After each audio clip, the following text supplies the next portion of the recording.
ಓಂ ಶ್ರೀ ಗುರುಭ್ಯೋ ನಮಃ.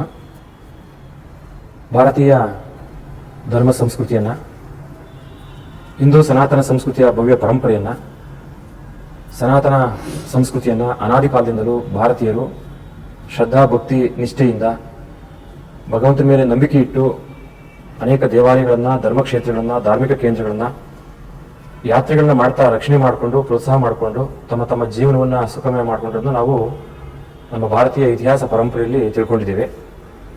ಇವತ್ತು ಇಡೀ ದೇಶದಲ್ಲಿ ಅನೇಕ ಧಾರ್ಮಿಕ ಶ್ರದ್ಧಾ ಕೇಂದ್ರಗಳು ಭಾರತೀಯರನ್ನ ಸಮಚಿತ್ತರನ್ನಾಗಿ ಮಾಡಿ ಭಗವಂತನ ನಾಮಸ್ಮರಣೆಯನ್ನು ಮಾಡಿಕೊಂಡು ಧರ್ಮ ಪರಂಪರೆ ಮತ್ತು ಸಂಸ್ಕೃತಿಯ ಪರಂಪರೆಯನ್ನು ಉಳಿಸುವಂಥ ನಿಟ್ಟಿನಲ್ಲಿ ಇಡೀ ದೇಶದಲ್ಲಿ ಒಂದು ಶ್ರೇಷ್ಠ ಧಾರ್ಮಿಕ ಕೇಂದ್ರವಾಗಿ, ಧರ್ಮಸ್ಥಳ, ಒಂದು ಧರ್ಮದ ಸ್ಥಳವಾಗಿ ಅತ್ಯಂತ ಪ್ರಸಿದ್ಧವಾಗಿ ಲಕ್ಷಾಂತರ ಭಕ್ತರನ್ನ ದಿನನಿತ್ಯವೂ ಸೆಳೆಯುವಂಥ ನಮ್ಮ ಕರ್ನಾಟಕದ ಧರ್ಮಸ್ಥಳ ಒಂದು ಪವಿತ್ರವಾದಂತಹ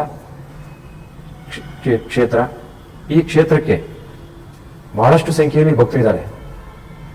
ದೇಶ ವಿದೇಶಗಳಿಂದಲೂ ಕೂಡ ಭಕ್ತರು ಬರ್ತಾರೆ.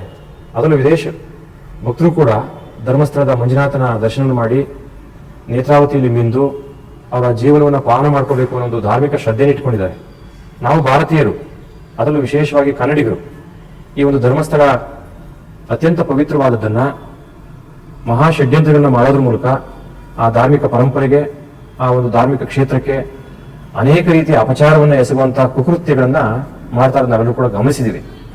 ಹಿಂದೆಯೂ ಕೂಡ ಭಾರತೀಯ ಪರಂಪರೆಯನ್ನ, ಭಾರತೀಯ ದೇವಸ್ಥಾನಗಳನ್ನ, ಧಾರ್ಮಿಕ ಶ್ರದ್ಧಾ ಕೇಂದ್ರಗಳನ್ನ ನಾಶ ಮಾಡಲಿಕ್ಕೆ ಮತ್ತೆ ಘಾಸಿಗೊಳಿಸಲಿಕ್ಕೆ ಅನೇಕರು ಪ್ರಯತ್ನ ಮಾಡಿದ್ದು ಉಂಟು.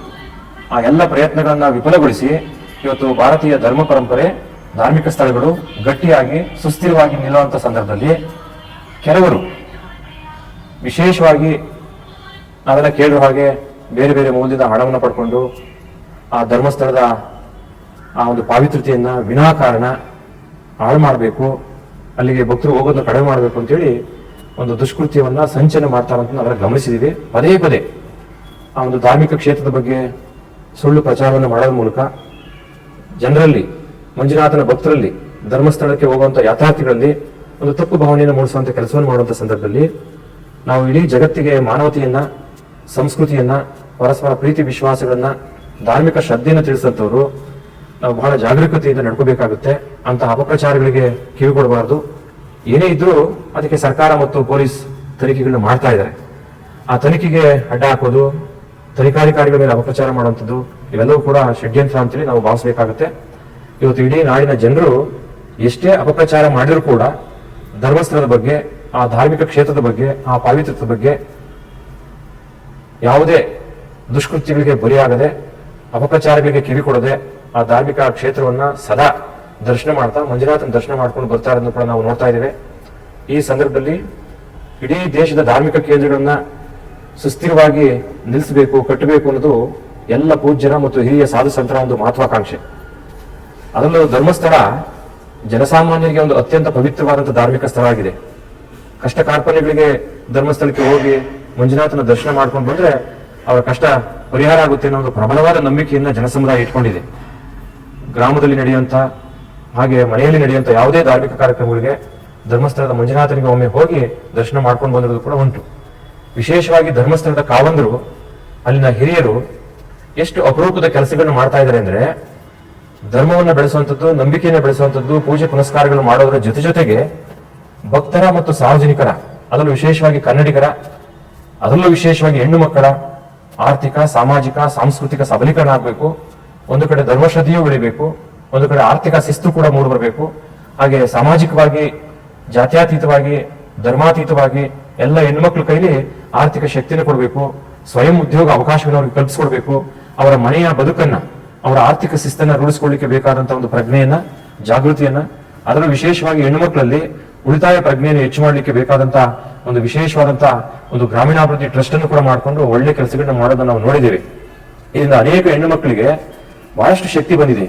ಮನೆಗಳು ನಾಶ ಆಗುವಂತಹ ಸಂದರ್ಭದಲ್ಲಿ ಆ ಹೆಣ್ಣು ಮಕ್ಕಳು ಧೈರ್ಯವಾಗಿ ಧರ್ಮಸ್ಥಳ ಕ್ಷೇತ್ರಾಭಿವೃದ್ಧಿ ಗ್ರಾಮೀಣಾಭಿವೃದ್ಧಿ ಸಂಸ್ಥೆಯಿಂದ ಸಹಾಯವನ್ನು ಪಡ್ಕೊಂಡು ಅದರಿಂದ ಸ್ವಯಂ ಉದ್ಯೋಗ ಅವಕಾಶವನ್ನು ಮಾಡಿಕೊಂಡು ಮನೆಗೆ ಬೇಕಾದಂತಹ ಪರಿಕರಗಳನ್ನು ತಗೊಳ್ಳುವಂಥದ್ದು, ಮಕ್ಕಳಿಗೆ ಬೇಕಾದಂತಹ ವಿಶೇಷ ಶಿಕ್ಷಣವನ್ನು ಕೊಡಿಸುವಂತ ಎಲ್ಲ ಒಳ್ಳೆಯ ಸಾಮಾಜಿಕ, ಸಾಂಸ್ಕೃತಿಕ, ಧಾರ್ಮಿಕ ಕಾರ್ಯಗಳನ್ನು ಮಾಡುವಂತ ಸಂದರ್ಭದಲ್ಲಿ ನಾವು ನಿಜವಾಗ್ಲೂ ಕೂಡ ಈ ನಾಡು ಧರ್ಮಸ್ಥಳದ ಮಂಜುನಾಥನಿಗೆ ಮತ್ತು ಧರ್ಮಸ್ಥಳದ ಮುಖ್ಯ ಧರ್ಮ ಗುರುಗಳಾದಂತಹ ಪೂಜ್ಯ ವೀರೇಂದ್ರ ಹೆಗಡೆ ಅವರಿಗೆ ನಾವು ಋಣಿಗಳಾಗಬೇಕಾಗುತ್ತೆ. ಕಾರಣ ಅವರು ಈ ಒಂದು ಧಾರ್ಮಿಕ ಸ್ಥಳವನ್ನ ಧಾರ್ಮಿಕವಾಗಿ ಬೆಳೆಸಿ ಈ ದೇಶಕ್ಕೊಂದು ಶ್ರೇಷ್ಠ ಧಾರ್ಮಿಕ ಸಂಸ್ಥೆಯನ್ನ ಪೋಷಣೆ ಮಾಡಿ ರಕ್ಷಣೆ ಮಾಡಿ ಕೊಡುವಂತ ಜೊತೆಗೆ ಜನಸಮುದಾಯದ ಜೀವನವೂ ಕೂಡ ಚೆನ್ನಾಗಿರ್ಬೇಕು ಅಂತ ಹೇಳಿ ಪ್ರಯತ್ನ ಮಾಡುವಂತ ಸಂದರ್ಭದಲ್ಲಿ ಇದೆಲ್ಲವನ್ನು ಕೂಡ ಹೊಡಿಬೇಕು, ಅದಕ್ಕಿರೋ ಹೆಸರನ್ನ ಕಿತ್ತು ಹಾಕಬೇಕು, ಏನಾದ್ರು ಮಾಡಿ ಭಕ್ತರು ಹೋಗದ ಹಾಗೆ ಮಾಡಬೇಕು ಅಂತ ಹೇಳಿ ಅನೇಕ ಷಡ್ಯಂತ್ರಗಳನ್ನ ಅನೇಕ ವಿರೋಧಿಗಳು ಮಾಡ್ತಾ ಇದ್ದಾರೆ. ಅವ್ರಿಗೆ ಯಾರು ಹಣವನ್ನು ಪೂರೈಕೆ ಮಾಡ್ತಾ ಇದ್ದಾರೆ ಗೊತ್ತಿಲ್ಲ, ಅಥವಾ ಇಂತಹ ಮನಸ್ಥಿತಿಯನ್ನು ಯಾರು ಅವ್ರಿಗೆ ಹೇಳ್ಕೊಡ್ತಾ ಇದ್ದಾರೆ ಗೊತ್ತಿಲ್ಲ. ಒಂದು ಧಾರ್ಮಿಕ ಶ್ರದ್ಧಾ ಕೇಂದ್ರವನ್ನ ಅದು ಹಾಗೆ ಭಕ್ತರ ಕೇಂದ್ರವನ್ನಾಗಿ ಒಂದು ಪವಿತ್ರ ಕ್ಷೇತ್ರವನ್ನಾಗಿ ಉಳಿಲಿಕ್ಕೆ ನಾವು ನೀವೆಲ್ಲರೂ ಕೂಡ ಕಂಕಣಬದ್ಧರಾಗೋಣ. ಸುಸ್ಥಿರವಾದಂತಹ ಒಂದು ಧಾರ್ಮಿಕ ನಂಬಿಕೆ, ಸುಸ್ಥಿರವಾದಂತಹ ಒಂದು ಆಧ್ಯಾತ್ಮಿಕ ಕೇಂದ್ರ ನಮ್ಮ ಸಂಸ್ಕೃತಿಯನ್ನ ವಿಶೇಷವಾಗಿ ಪೋಷಣೆ ಮಾಡುತ್ತೆ.